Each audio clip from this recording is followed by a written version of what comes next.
अस्सलाम वालेकुम। अली मुनव्वर आपकी खिदमत में हाजिर है और यकीनन आप पस मंजर और इर्द गिर्द माहौल देखकर सब जान चुके होंगे कि मदीना तो रसूल मस्जिद नबी में मौजूद हूँ। बहुत शुक्रिया आपका, थैंक यू।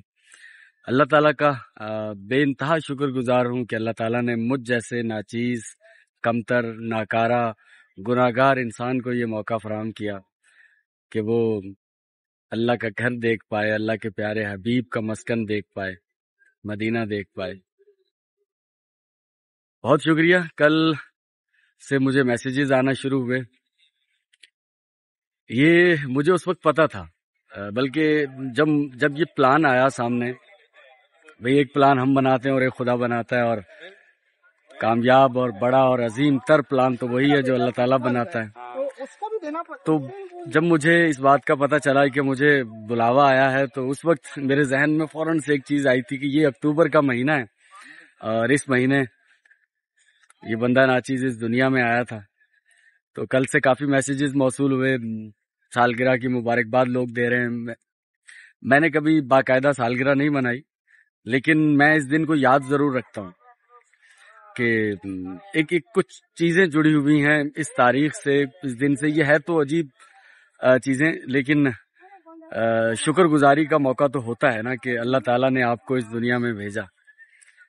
जहाँ एक शुक्रगुजारी का मौका होता है, वहीं इस बात का खौफ भी होता है कि हम इस दुनिया में भेजे गए। बहुत अच्छी बात है, अल्लाह ताला का लाख लाख शुक्र है, लेकिन कामयाब होकर जाएं इस दुनिया से, कुछ अच्छा करके जाएं। हम लोग, हमारी जो हयात का मकसद है उसे हम हासिल करके जाएं।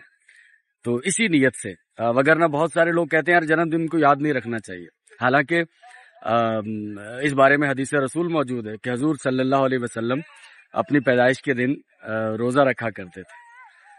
तो अगर हमने कुछ बुरा किया इस दुनिया में आकर, तो फिर वो दिन जिस दिन हम पैदा हुए थे इंतहाई बुरा दिन होगा।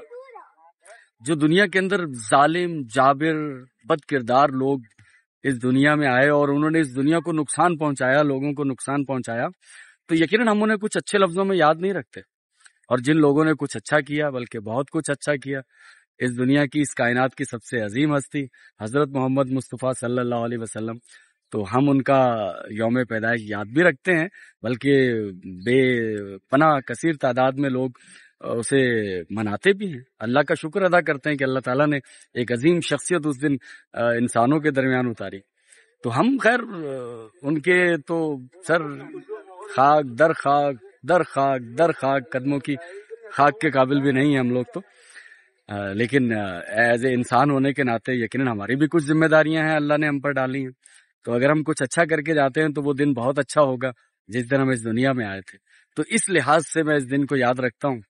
और पिछले कई सालों का तजर्बा रहा है कि वो महीना, वो दिन, उसके इर्द गिर्द के दिन कुछ ना कुछ खुशखबरियां मिलती हैं। तो जब मुझे ये खुशखबरी मिली थी कि मेरा बुलावा आया है, तो उस वक्त मेरे जहन में एक ख्याल बिजली की तरह कौंधा था, और वो ये था कि भाई तुम कहते हो, सोचते हो कि इस महीने, इस दिन के आगे पीछे तुम्हें कुछ अच्छी खबरें सुनने को मिलती हैं, तो इससे अच्छी खबर तो हो ही नहीं सकती कि जिस दिन तुम पैदा हुए थे उस दिन तुम मदीने में होगे या मक्का में होगे। मुझे उस वक्त ये कंफर्म नहीं था कि मैं मदीने में होंगे या मक्का में होंगे। तो मेरी खुशबख्ती कि मैं आज मदीनतुर रसूल में मौजूद हूँ, मस्जिद नबी में मौजूद हूँ। तो मैं तमाम उन लोगों का शुक्रिया अदा करता हूँ जिन लोगों ने मुझे मेरी सालगिरह की मुबारकबाद दी। बस इसी तरह दुआओं में याद रखिएगा। और सबसे बड़ी दुआ तो यही है कि हमसे कुछ अच्छा हो जाए, हमसे कुछ अल्लाह अच्छा काम ले ले, हम कुछ ऐसी लेगेसी, ऐसे कुछ कदमों के निशान छोड़ जाएं जो मिशल राह बन जाएं, जिनके ऊपर चलकर वो पगडंडी बन जाती है ना, जब आप कहीं से चलते हैं, कहीं रास्ता ना हो और लोग खौफजदा हों कि यार पता नहीं आगे रास्ता कैसा है, यहाँ से गुजरगा नहीं है, कदमों के निशान नहीं है। तो कुछ ऐसे कदमों के निशान छोड़ें कि उस पर गुजरगा बन जाए, लोग बेखौफ खतर उस पर सफर करें कि यहाँ से पहले कोई गुजरा है, देयरफॉर यहाँ रास्ता मौजूद है। तो कुछ ऐसा रास्ता बना जाए। बहुत बहुत शुक्रिया, थैंक यू, जज़ाकल्लाह।